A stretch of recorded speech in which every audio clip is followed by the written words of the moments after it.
திருச்சி மேலப்புதூர் புனித அன்னாள் பள்ளி ஆண்டு விழா. மாணவ மாணவிகளுக்கு பரிசுகள் வழங்கப்பட்டது.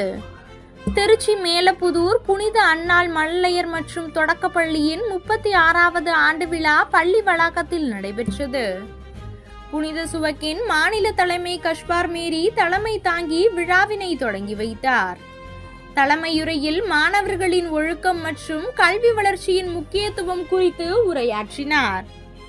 திருச்சி ஜமால் முகமது கல்லூரி முதல்வர் ஜார்ஜ் அமலரத்தினம் சிறப்பு விருந்தினராக கலந்து கொண்டு பேசுகையில், இளைய பருவத்திலேயே திறமைகளை வளர்த்துக் கொள்வதன் அவசியத்தை வலியுறுத்தினார்.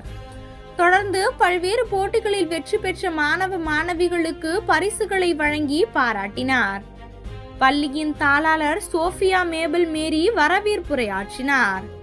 விழாவில் மரிய அன்னை பேராலய பங்கு தந்தை அருத்தந்தை சபரிராஜ், புனித மரியன்னை இல்ல தலைமை சகோதரி ரோஸ்லின் ஆகியோர் முன்னிலை வகித்தனர். விழாவின் ஒரு பகுதியாக மாணவ மாணவிகளின் கண்கவர் கலை நிகழ்ச்சிகள் நடைபெற்றன. இதில் ஆசிரியர்கள், பெற்றோர்கள் மற்றும் பொதுமக்கள் திரளாக கலந்து கொண்டனர். முடிவில் பள்ளியின் ஆசிரியர் நன்றியுரை கூறினார்.